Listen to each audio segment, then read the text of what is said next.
You're listening to an IOE podcast. Powered by UCL Minds.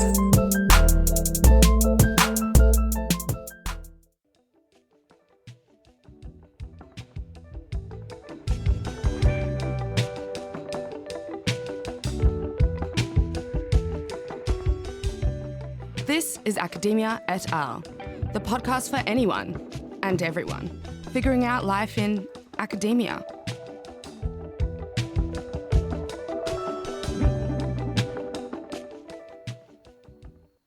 Hello everyone, you're listening to Academia et al., the podcast for early career academics by early career academics. My name is Alina Belek. I'm a research fellow in demography at the UCL Institute of Education. I'm one of the co-hosts for this podcast. In this episode, we'll be talking about real success in academia. What does it look like and how do we get there? COVID hasn't been easy for anyone. As an early career academic, one of the things that I missed the most was an opportunity to network, to meet new people, and simply chat about life and career in an informal off-screen setting. Am I doing it right? What are the next steps? Do I see my future in academia or not? Sound familiar? Well, these questions didn't get easier.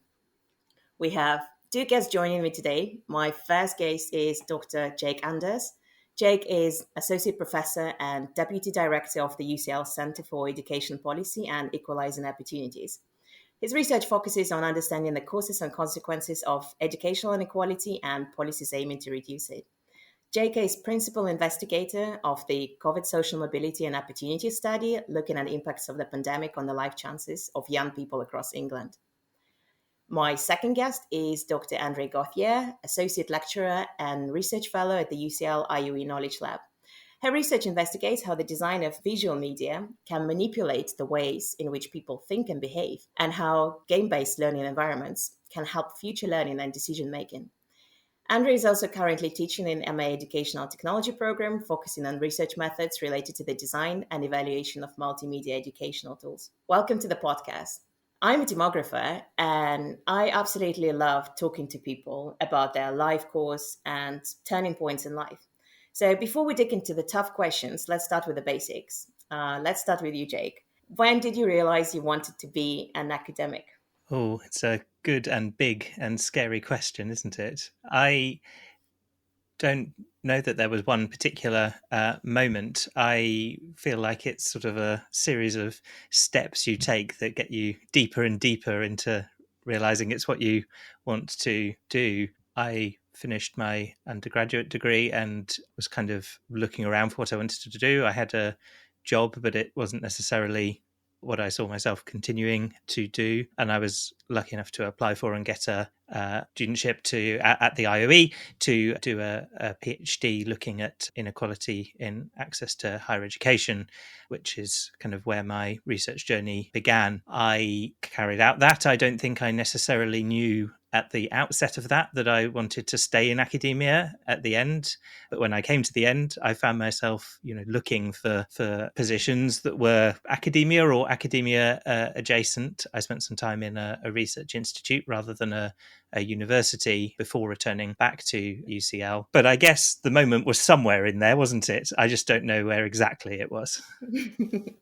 Did you consider yourself an academic when you were doing a PhD already? Would you call that part of your life already being an academic? I guess in some ways it is. I mean, it's definitely it's an apprenticeship to be an academic, isn't it? I think as much as anything else, you are definitely doing the things that academics do, but you are perhaps not yet fully an academic.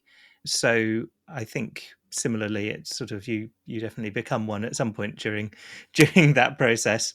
It was I thoroughly enjoyed my doctoral experience. I know it can be, tough, and certainly there were tough moments, but, looking back on it, I really enjoyed that. And I think that's, an important part of why I wanted to carry on having the freedoms that you do in academia compared to some other jobs, and, working in the way that you can within academia. That's a very rigorous answer. So you basically already told me what you like about being an academic, and I didn't even ask you, but thank you. Okay, Andrea, to you now. Your academic journey started with a bachelor degree of applied arts in illustration and led you to a PhD in medical science. That's very unusual to say the least. Can you tell us a bit about how that happened? Yeah, sure, sure. It is actually kind of unusual. And when I started my undergraduate degree in illustration, I had no intention of ever doing anything in academia beyond that, in fact.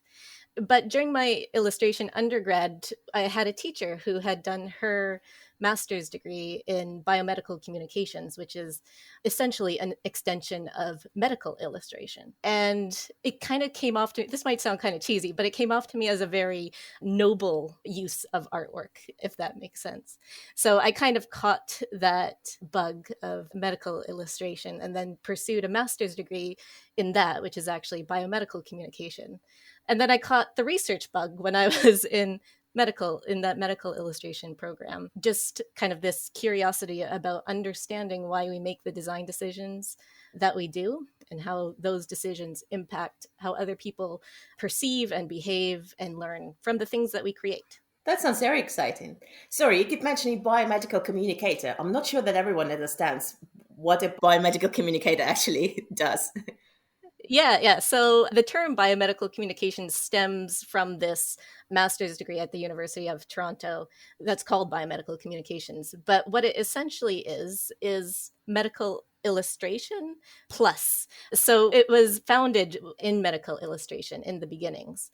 But now we don't just look at illustration, we look at the design of animations, interactive modules, games, web pages, anything that you can think of that requires the visual communication of complex science and medical concepts.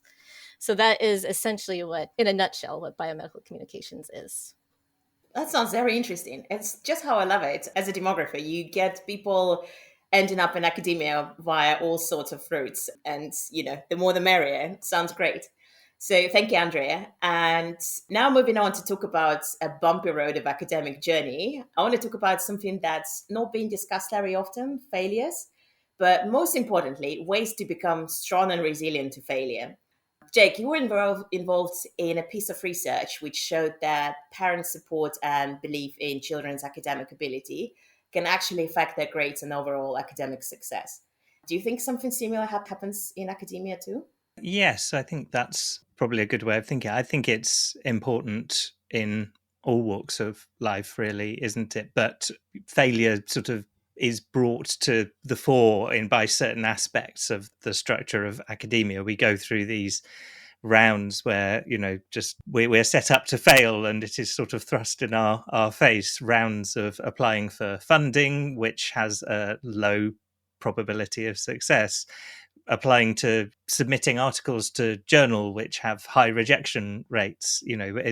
You almost, in some ways, you manage to talk your way into thinking things are a failure whatever way you do with that. I always think with journals, if you submit your work somewhere where it kind of gets accepted too easily, then you think, oh no, I've failed to submit it somewhere sufficiently challenging. Whereas if you submit it somewhere with really high rejection rates, then probably it'll get rejected, and then you move on to the next one. You sort of feel like you can't win either way. You do have to just you definitely have to develop a thick skin for the kinds of comments you get from the reviewers, and it's absolutely vital, I think, to have a kind of support network around you. If you're facing that sort of thing on your own, then that's really tough. And I think maybe I felt a bit like that more particularly during my doctorate. You feel like you have your supervisors there, and they can help talk you through it, but they are in a very different position to you sort of feel like you are doing this thing to a certain extent on your own. And when people come back to you and say, yeah, no, that's not good enough, or there's this problem with it or that problem with it, it can be tough to hear. I think it does get easier as you move into academia. Partly that's maybe practice, partly that is that you are more likely, I think, to be in teams. You're working with other people, and even if it's work you've done on your own and it's not work that they're part of, you can compare and kind of complain about these things. It's not necessarily your parents in the same way as the work that you referred to of mine, but it's definitely that support network and having people there who believe in you, who understand the work that you're doing and the journey that you're going through with trying to get it published and get it out there and having impact and all of that. What would you recommend to someone who's currently lacking this support?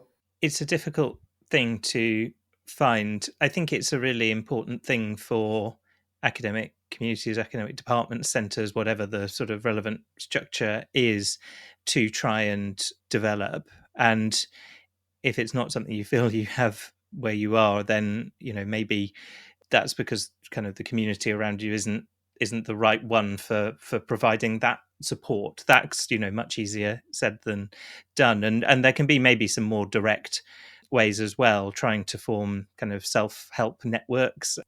The IOE's early career network, I think one of the things that I hope it's doing is forming communities like these ones that help to support one another through the kind of rocky experiences of early academia. And I always encourage all early career academics at the IOE to get involved in that, new starters and so on, when I'm talking to them.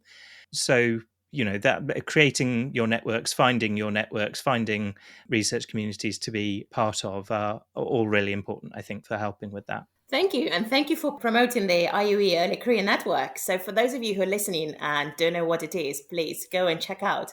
And we welcome early academic careers, early career academics at any stage. And we provide help, support, and just friendly peer community. So please come and join us. Thank you, Jake. Andrea, I have a related question for you, but I'll start a bit from afar. In your doctoral thesis, you looked at how game mechanics can be designed to promote productive negativity among students. So that's pretty much what we just talked with Jake. But can you tell the listeners a bit about more your findings and first of all, what productive negativity is? Yeah, of course. So it's very much like Jake was saying, it's a simple concept that you take on board failures and negativity as a learning experience. So in my research, I was looking at productive negativity as a mechanism for cognitive change, or at a lower level of helping students transform their misconceptions about complex science concepts. So you may or may not know that often students have misconceptions that molecules within cells don't necessarily move randomly. So all molecules move randomly, even inside of a cell, but is really counterintuitive to understand that if everything moves randomly inside a cell, how does a cell actually function so efficiently? You think about cells are so efficient, but then you think of randomness and you don't think, well, randomness cannot be efficient. So how is that connection made between those kind of contrasting concepts? And so it's this really difficult thing for them to overcome, is this misconception that cellular molecules move in some sort of directed way. And so my research was looking at how can we get them to experience productive negativity within gaming environments so that they have the motivation to actually overcome these misconceptions. So the really important part about productive negativity is that you need to have the motivation to change. So I think that's very similar to how it is in academia. We take these negative experiences of having a paper rejected, but we have feedback and we have the motivation because, well, usually, hopefully, because we want to do well in our jobs and get that published and get that recognition for the work that we're doing and communicate to the public. And so we take that on as a learning experience and improve ourselves. So with science misconceptions, that's not necessarily always the case. So if you're embedding that within a game-based learning environment, hopefully you're giving them the motivation to want to incorporate these correct concepts into the way that they're playing. So you set up these challenges so that they need to demonstrate the correct concepts or knowledge in order to succeed, to see what's coming next, to complete the story, to get rewards, that type of thing. Wow, that sounds great. That sounds like a great concept, and it's much easier said than done. I mean, sometimes all we do in academia is just keep failing. I certainly do feel this way, and then you have to get up and keep on moving. So you mentioned that you have to grow thick skin, and you need to kind of learn from your failures. So how do you personally cope with setbacks, and what would you say to a fellow early career colleague who's just struggling to remain positive, especially now when the pandemic is still not over? Yeah, that's a good one. I always think in terms of the more you learn, the less you know. I don't know if that makes sense, but the more you learn about something, the more you realize there's so much that you'll never be able to learn, and there's too much to learn. And so you just kind of have to embrace the fact that you're never going to know everything, and just kind of sit in wonder and curiosity at all of this uncertainty, and not get bogged down by everything that you do not know, and just keep trying. Yeah, keep trying is a good one. You just brought up the famous quote from Socrates, I know that I know nothing. So something he said when he was dying. So it's exactly what you said. The more you learn, yeah, the more we learn with the less we know. Right, thank you. Now moving on to another interesting topic, and we touched upon it a bit earlier. One of the biggest obstacles that early career academics face is getting their own funding. And Jake, you and your team recently received funding to launch an exciting new study exploring the effects of the pandemic on inequality in life chances among young people. So, can you tell us a bit more about the project? Absolutely. So we're really excited to be launching the COVID Social Mobility and Opportunities Study, or COSMO for short. It's designed to be a new cohort study fitting into the family of cohort studies that already housed at the UCL Centre for Longitudinal Studies in the UCL Institute of Education. We applied for this funding to set this up because we thought that there was a gap in the existing cohort studies for this particular age group who have been so adversely affected. Their education has been so adversely affected by the pandemic. And moreover, they've been affected in really unequal ways by the pandemic. So the aim of this study is to recruit and then hopefully follow over the coming years around 12,000 young people from across England. And we've just launched last week the first round of fieldwork for that, trying to encourage them to fill out the surveys online and then with follow up face to face if we don't succeed with the initial sort of online approaches, asking them to share with us their reflections on what's happened to them during the pandemic, but also information from them and from their parents and from their school about their kind of family background, so that we can understand and tie those things together and understand the unequal picture that we suspect from other studies that have been going on, but at a single point in time is developing as a result of the disruption to education and other aspects of life through the pandemic. And then, as I say, we hope we will be able to continue following them in coming years to understand how those experiences that they've had during the pandemic are associated with what happens to them next in life as they continue in education or move into the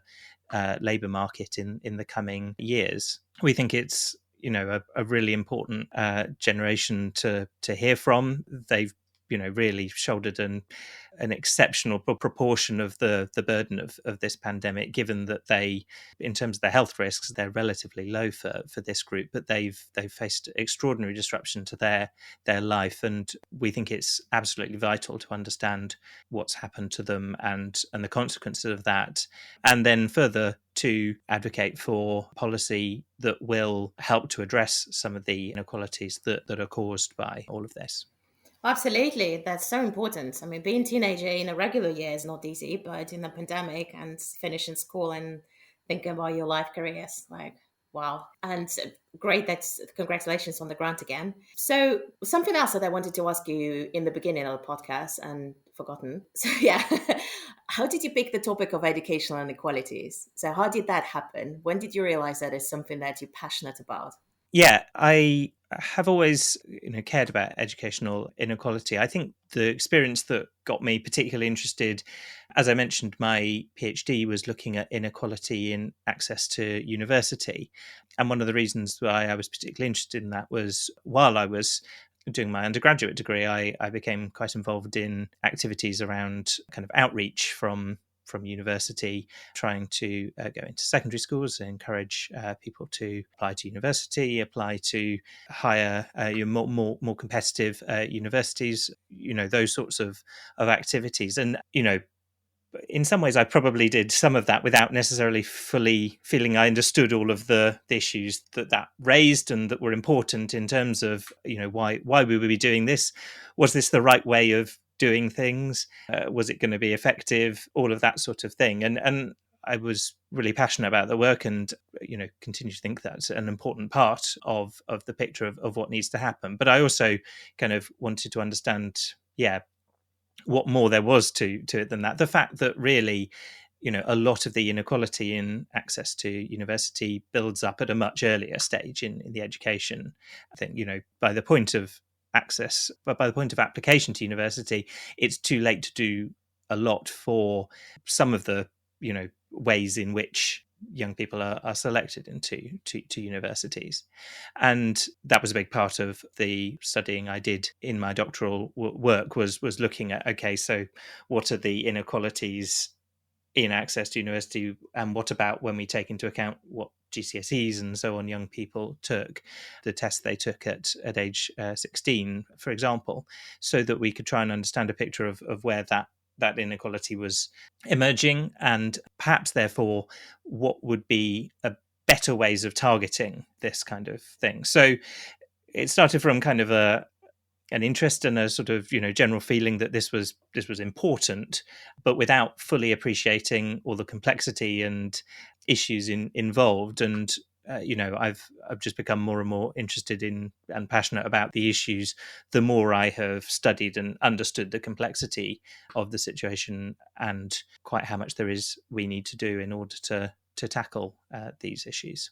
Coming back to funding, so I understand you started working on funding applications fairly soon after you finished. Can you tell us a bit more about how did you get into that, and how did you think it's affected your career afterwards? Yeah, so when I finished my PhD, I mentioned earlier that I applied for kind of academic-y type roles, and the place I went to is a research institute called the National Institute of Economic and Social Research, or NISA, which does a lot of research around economics and social research, as you would expect, including the kind of educational inequality and evaluation stuff that I've got increasingly involved in across my career. But this was a place without students. It was just research. I'd been brought in, not to lead projects particularly, but to get involved in a bunch of projects. But it became clear pretty quickly that if you wanted to kind of have control of what you were going to get to do in your time, if you were going to be able to work on projects that you were most interested in and most passionate about, you had to go out and get them. And my boss on the first day I arrived said to me, came in, I'd started that day. I was in, we were waiting for data to arrive. Anyone who has worked on quantitative data as part of a project will know that almost always at the start of a project, you spend a while waiting for data to arrive. And that's particularly acute in your first job because, you don't even have other work to finish up yet. So I was there, I was new, excited. There wasn't any data. So I was working on getting on top of the literature to do with this project. And my new boss arrived and said to me, okay, how's it going? How's your first day? What are you doing? I'm just, doing this. And he said, well, why don't you work on a funding application as well? And that hadn't really crossed my mind at that point, to be honest. But I took his advice. I thought, oh, okay, right. Evidently, that's the deal. I'd better start thinking about this. And so I did. And I was extremely lucky. And, luck is unfortunately a part of this process when grants are so competitive. But I was lucky to be successful in the application I put together. I wrote an application to the Nuffield Foundation to look at the importance of subject choice in the inequality in access to university. So it was very much a kind of spin-off from what I'd been doing in my doctoral research, but taking a particular angle and digging into it a bit deeper. I was lucky to get that and be able to have some time sort of that was undeniably mine as part of that job. I didn't have to just work on whichever projects came along, but I could carve out that space and start to be able to make a clear contribution from that. May I ask a question, Alina? Yes, of course. So that's very interesting. And as an early career researcher myself, I've, of course, been trying to find funding opportunities and apply for funding. But it does seem that our options as non-permanent staff members are somewhat limited, right? There are some particular early career schemes, and there's fellowships. So I was just wondering what your approach was. Were you a co-PI or were you the PI? Yeah, if you could expand on that. For someone who does not understand, co-PI is core principal investigator, PI principal investigators. Yes. So I was, I guess, again, lucky in the position I was in. I was able to apply for those as a PI for that grant as a PI. I recognize that different institutions seem to have kind of varying rules around that, and different funders have varying rules around that. I think also, if I'm honest, that sometimes there's a bit of kind of misinformation about those rules, and people aren't always entirely on top of and understanding what those rules are, which can be a real challenge, because it's difficult when you're in that position to challenge this and say, no, I can go for this. I did experience that not when I was there, but in another institution, when I was in a specific research job, and it was kind of implied, well, you can't go for that because you're not a lecturer, you're not a member of permanent academic staff. And I went and looked at the rules, and kind of went, well, I can't see any reason why the funder thinks that's a problem. That appears to just be something that this institution has decided. And I went back and challenged this, and basically said, I don't think that's right. I think I can go for this, and managed to win that argument. But I shouldn't have to go and win that argument. It shouldn't be sort of put in the place that an argument has to be won, and that's difficult. And I don't have an easy solution for that sort of problem. But I think it is important, and people should be able to go for funding, because if you can't go for funding, then how are you ever going to get into those more permanent positions? Exactly. Well, thank you for sharing. I think like you sharing your experiences, given your expertise in and success in getting those grants, like you mentioning that it wasn't always easy and you had to fight in the very beginning with institutional rules. That's something that I don't think everyone realizes that they can do. That's maybe something that they should do if they think that they can go for it. And it's definitely something that is very courageous, and you have to fight the system a little bit, something that is very tough. So next thing I want to talk is about teaching. Andre, you recently got appointed an associate lecturer. Congratulations on that. You just mentioned to us that as a particular teacher played a role in your academic career and you shaping, your thoughts on and being an example for doing something different. What do you personally think it takes to be a good teacher, a good lecturer, like lecturer if we talk about academia? Yeah, well, funnily enough about lecturing, that's my least favorite part of it. I've always had, and I'm much better now, but I've always had a distinct fear of public speaking. And in fact, when I was doing my master's, I get so nervous just to present in front of my class that I'd stutter and have a little mini panic attack in front of the classroom. So that's really been something that I've worked on over recent years, over my PhD, presenting at conferences and such. But so I don't know if lecturing is the thing I'd focus on. I think it's really about the one-on-one with students and challenging them to question what they're doing, question what other people are doing, and just being critical about the content or the research approach, depending on what the course is, and mentoring them to solve their own problems. That's something that folks during my PhD and during my master's, you often go to your faculty members with problems and say, it'd just be so much easier if you could just tell me what to do. And that doesn't necessarily lead to the best learning experiences. Your student might be happy immediately, but I definitely learned by them challenging me to solve my own problems with a little bit of a nudge in one direction or the other. So I know I just started, but that's something that I really hope to bring into my teaching. going forward. Right. And so you just mentioned that, it wasn't easy for you. And I just wondering, like, how, if someone wanted to develop a teaching focused career, would you have any tips for them? Like you started that you had a fear of public speaking. What are the skills you'd say, or, like skills or tips you could give to someone who's thinking about that? Yeah, well, I guess it's about baby steps. 5-minute guest lecture here, little conference presentation here. Poster presentations are really helpful, I found, at conferences. If you're able to go to a conference and do a poster presentation as a starter, because it's a bit more informal and it just gets you in front of people talking about your work. Even often institutions have those kind of 3-minute, 5-minute theses discussions or events.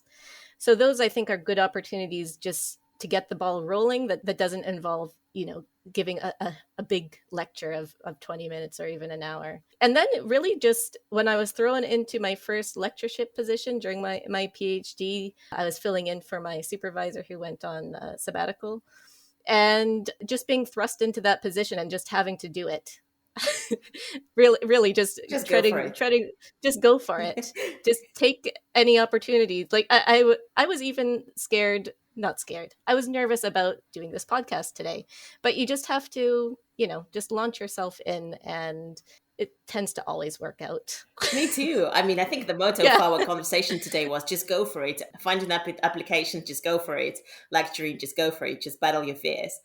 Throughout your journey in academia, what motivated you personally during the tough times? And did you ever want to quit? So, Who are you coming to? Who wants to go first? Any volunteers? Shall I bite the bullet?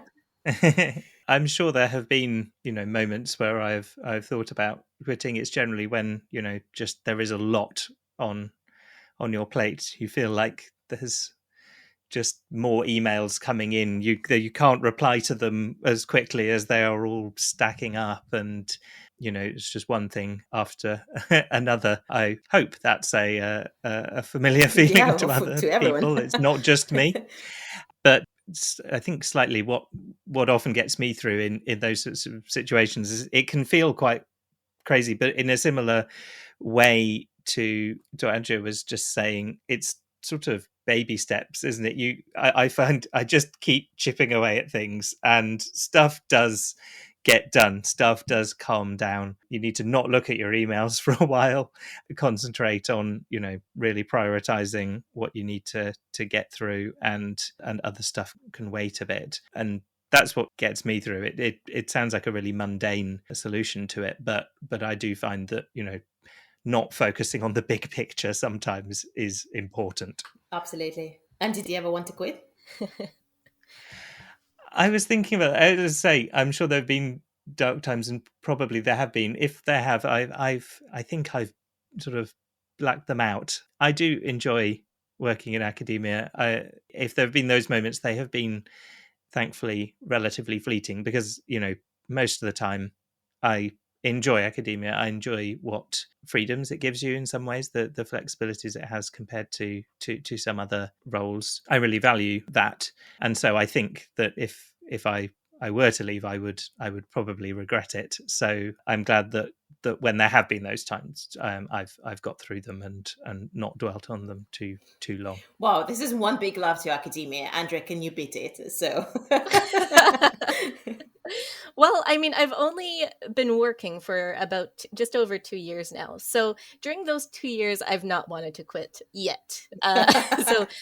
So that's a good sign. But I can say that during my PhD, there was a bit of a wobbly moment. So as we were talking before, my PhD is in medical science, and that came with certain expectations on the type of courses that you'd take at the beginning of the PhD. And so one of the courses I was taking was biochemistry. And this is me with my background in illustration and not having taken a chemistry course or a biology course since high school, and not even remembering my amino acids or the periodic table very well.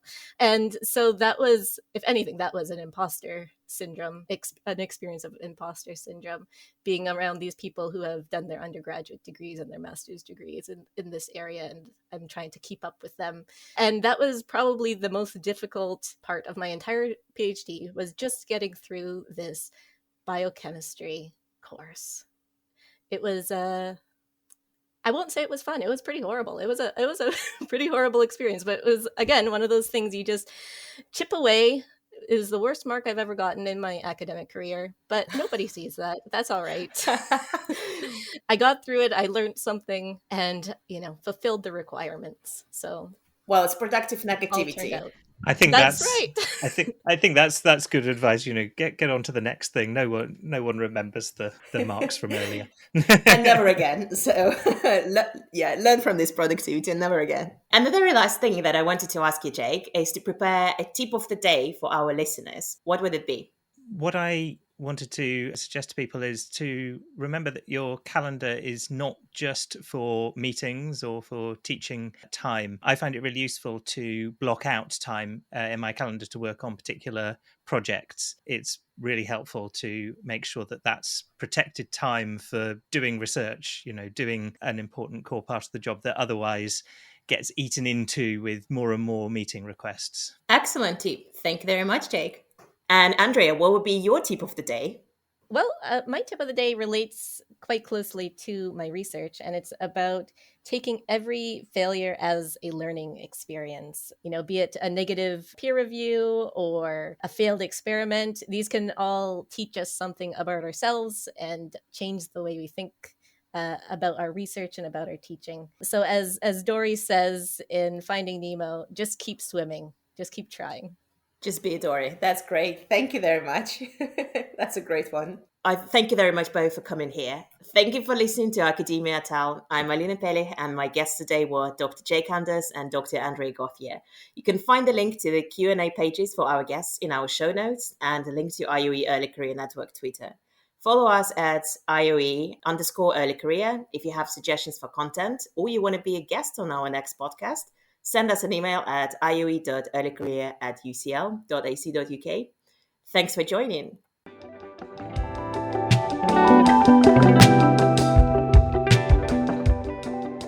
Academia et al. Is brought to you by the IOE's Early Career Network. This podcast is presented by Dr. Kerry Wong and Dr. Alina Pelech. The theme music was created by Ronnie Shu. Amy Leibowitz is the series producer, and Sarah Jane Grigori is the executive producer.